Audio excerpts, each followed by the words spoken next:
to Remedy Church. We are starting off our series called 2 Cent Tuesdays, just on different topics about everyday living and tips and tricks for that. So today with us we have Jim Bahrke, who is a physician's assistant at Park Nicollet. And Jim, would you just tell us a little bit about you and what you do? I've been working for Park Nicollet for about 22 years now in the urgent care. It's been a good opportunity for me to help people, to be able to witness to some people, and to help to kind of guide people in the proper way of living and getting the best out of their lives. Absolutely. That's awesome. Well, we are, like I mentioned, are going to be focusing on healthy living. So we're slightly into 2021 now at this point, getting near the end of January. Most people at the beginning of the year start off with a really big New Year's resolution. I'm going to eat healthier, I'm going to exercise more, and just clean up my act, so to speak. But then they fall off the wagon by the beginning of February. Why do you think so many people end up stopping their goals right at the beginning of February? I think a lot of it comes down to the fact that they choose unattainable goals, or they're trying to do an entire life makeover all at one time. I think you need to be able to pick goals that are attainable and maybe just start with a couple and gradually work your way up, as opposed to trying to change everything in your life all at once. Awesome. So with that in mind, you came up with 4 categories for healthy living that we could start working with more attainable goals for. So one of them is healthy eating, exercise, sleep, and prayer. So let's start with healthy eating. What would be something that is an attainable goal to aim for in regards to healthy eating? A lot of times when people start a diet, a lot of times they look at doing a crash diet, where they look at cutting out all sugar, cutting out all carbs, completely changing how they eat. So they start eating food they don't like. They can tolerate it for a little while, but eventually they just get tired of doing that and decide that they want to go back to the way things were, because the way things weren't that bad. So they gradually just fall off, or suddenly fall off the wagon. And so we need to pick goals that are attainable, such as, if you really like eating sweets, it's okay to eat a little bit of them, just don't gorge yourself on them.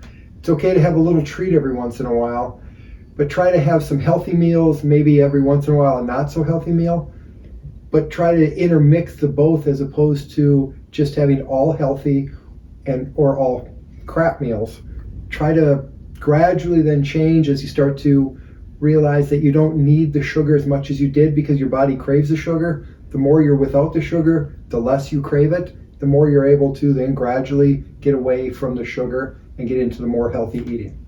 Absolutely. So you're saying it's mostly about the moderation of it rather than just completely cold turkey cutting it out. Occasionally there are those people who have that strong willpower to where they can just cut everything cold turkey, but the vast majority of us don't have that. And we need to gradually change our lifestyle, as opposed, because in the end it'll just be a more successful transition. Absolutely. So then the same thing with exercise. What would be something to aim for in terms of exercise, especially for those of us who might not have been exercising as much or at all since COVID kind of started? Again, an attainable goal, such as, if you're not exercising at all, just going outside for a half an hour walk 3 or 4 times a week is better than nothing. If you're exercising for 30 minutes a week, or 30 minutes every 3 or 4 times a day with walking, maybe start to add some hiking in. Start to add some biking. If you've been going to the gym, but it's only once or twice a week, if you can just increase that to 3 or 4 times a week, and gradually increase what you do, and keep making attainable goals. Not, I'm going to have the 6-pack ab, and I'm going to have the huge chest and the big biceps in 4 months. The things that just aren't going to happen. Just gradually increasing your goals to the point where it's something that's attainable, and you can reach them fairly quickly, so you can get the positive reinforcement about, okay, I did that goal, now I can reach for the next goal, and keep working your way up. And then you're going to have a more sustained routine of continuing the exercise program. Absolutely. Yeah, that's great to keep in mind, rather than, especially for me, I know I was an athlete during all of high school, a little bit in college, but trying to just get back to 5 days a week of that 2 hours of exercise is kind of not an attainable goal at this point. So just starting with walking and kind of increasing that, I think that's a great way to go about it. Yeah, and just The recommendations now are 4 to 5 times a week, 30 minutes a day of trying to get your heart rate up near the maximum heart rate. Everybody's maximum heart rate is going to be different based on what their fitness level is. And so you're going to need different levels of activity to reach that goal.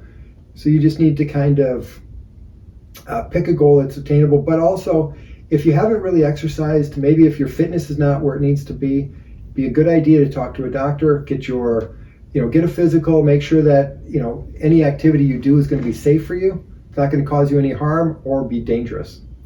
That's important to keep in mind too. Yeah, so then moving into sleep, which you brought up as a category of something for healthy living, that's a pretty big one, but most people don't make a New Year's resolution out of that. So why do you think that that's something that we should aim for and have a goal around this year? Because in the end, a lot of people don't get enough sleep. They figure they'll make it up on the weekend. They don't want to miss out on a show that they're in the middle of when they start to get tired. So they just they make themselves overtired chronically, which means that in the end they carry more stress. They tend to be more aggravated with other people. They don't tolerate things as well. And they just don't have as much joy in their life. So getting the proper amount of sleep, 7 to 8 hours for a normal adult, is what they recommend. And a couple quick ways to do that is, one, try to cut out the screen time at least about half an hour before bedtime, so your mind has a chance to start to calm down. 2 is, if you start to get tired, try to go to bed. Don't try to stay awake for that extra half an hour. Your body's telling you when it's ready for sleep. If you don't get to bed right away when you feel that way, sometimes you get that second wind, and now you're going to lose a couple of hours of sleep because your mind got reactivated and it doesn't want to shut down again. And then I like to read the Bible beforehand so that I'm getting in a positive frame of mind when I go to sleep, so I'm not worrying about things. I'm thinking about uplifting things, so I'm able to sleep more peacefully and restfully, so when I wake up, I'm ready to go for the next day. Absolutely. Are there any other things? I've kind of heard a few things in reference to sleep too, like the temperature of your room, or the darkness of your room. Do you think those are as important, or just probably the temperature of the room is going to be a personal thing? Mm-hmm. Some people want to be like they're in a cocoon and really bundled up. Some people throw the sheets off and they want to be, really cold. So that depends on the person. The darkness of the room always helps. I tend to wear little blinders at night just so that the room's as dark as it can be. And you can pick those up, the sleep masks at any pharmacy, to adjust. And sometimes if I know I really need to sleep, I'll put earplugs in so that I can cut out any extraneous sound and try to get as restful sleep as possible. For sure. Yeah, that's a great idea. And then the last category you mentioned was prayer. So I don't know if everybody necessarily thinks of prayer as something that's important to healthy living, but why would you say that it is? And what would be the goal that surrounds that? If you don't have a strong relationship with God, it's hard to have a healthy lifestyle, because a lot of times we end up carrying stress, we carry anxiety, we start worrying more about things because we're not leaving it in God's hands. We're trying to control it all ourselves. When patients come into the clinic and they've got some anxiety issues, we'll talk about the physical problems they're dealing with, and then I'll start to ask them about some of the mental or the spiritual issues. So I'll ask them if they believe in God. If they do, then I'll ask them if they pray. If they're praying, I'll ask them what they're praying for. And a lot of times I'll find that they're praying for God to take the problem away, when God obviously has the ability to do that, but most of the time He wants us to rely on Him. He wants our weakness to show His strength so that we can then grow in our faith and become better able to deal with these situations in the future. So a lot of times I'll talk to patients about the book of Philippians, especially the 4th chapter. Most of the time, if they've heard of it, they haven't read it in a long time, but I'll recommend that they read that and talk about how Paul was able to deal with his anxiety, deal with all the situations in his life, and use God's strength to help him deal with those problems. Well, wonderful. Thank you so much, Jim, for your time today. We really appreciate it, and hopefully we're able to take some of these tips and tricks and have them sustainable throughout the rest of the year. So thank you again, everybody, for tuning in today. This has been 2 Cent Tuesdays. We'll be posting more of these videos on the first Tuesday of each month, and we hope you join us next time. See you soon.